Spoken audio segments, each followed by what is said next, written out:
and welcome to IDDTalks here at AD University. My name is Anastasia Lavrina, and now I'm joined by a very distinguished guest, Mr. Bernhard Kelkes, who is a Special Connectivity Envoy, Minister of Foreign Affairs of the Kingdom of the Netherlands. Warm welcome. Hi, thank you. Welcome to Baku, Azerbaijan, and to AD University. Thank you. It's lovely here. It's beautiful facilities. I can imagine it must be great to work here. Absolutely, and thank you so much for your time. Indeed, it's a great honor for us to host you for our IDD Talks. And just before, you had a very interesting lecture with the students and experts covering one of the sensitive but very important issues, the middle corridor, the connectivity in the region. So let me start with the basic questions. The approach to the importance and necessity of these infrastructural developments.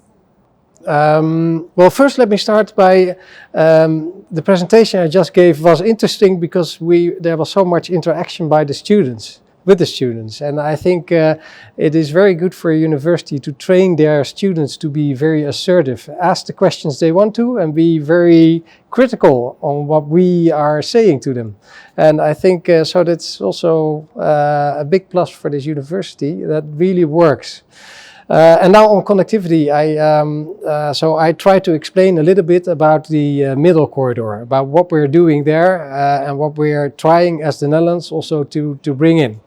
And first of all, from a more geopolitical point of view, we think the middle corridor is very important because all the other major transport routes are under pressure.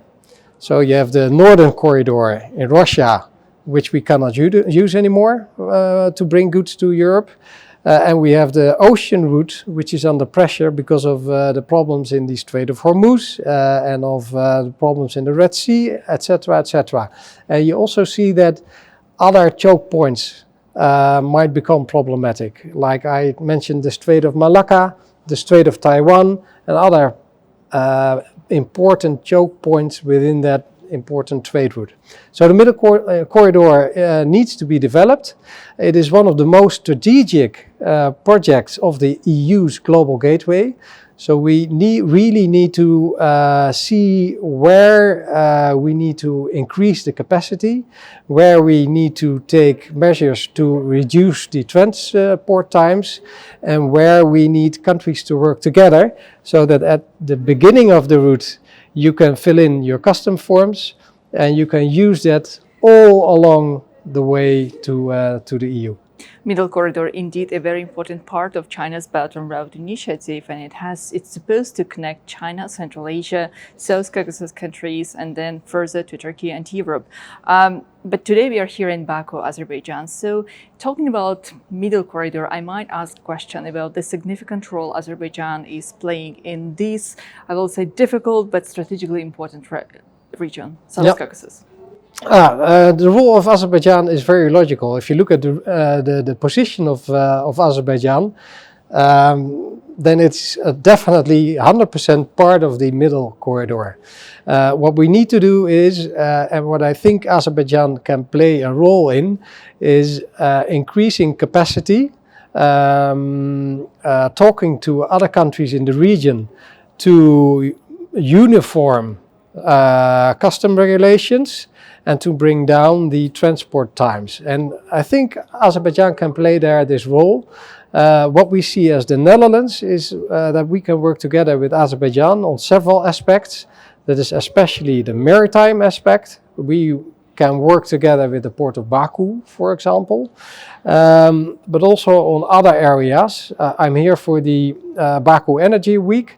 Energy might also be a very important topic where we can see if we can produce clean energy, for example, in Azerbaijan. And I'm thinking about offshore wind energy and about, for the more future, about green hydrogen.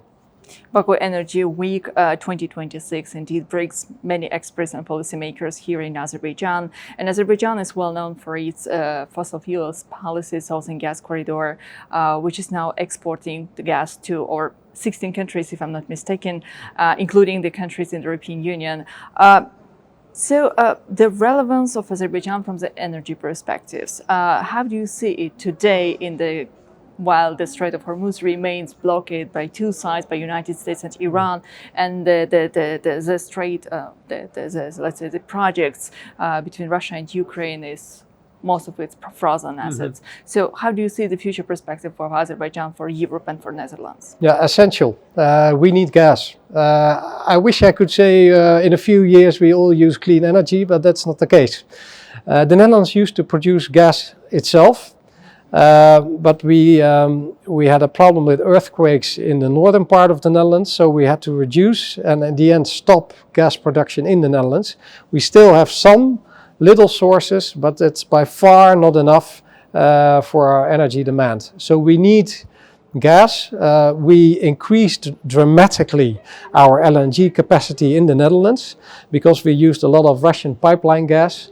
That's now, because of the geopolitical situation, quite different. We use a lot of gas from the United States, but also from Qatar and other places. But gas from Azerbaijan is very important as well.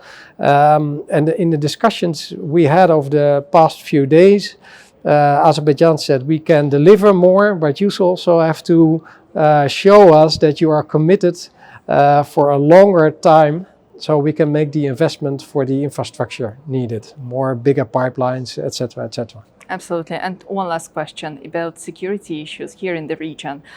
We do know about the interest of investors. Each and all investors are willing to see the prosperity and the security in the region.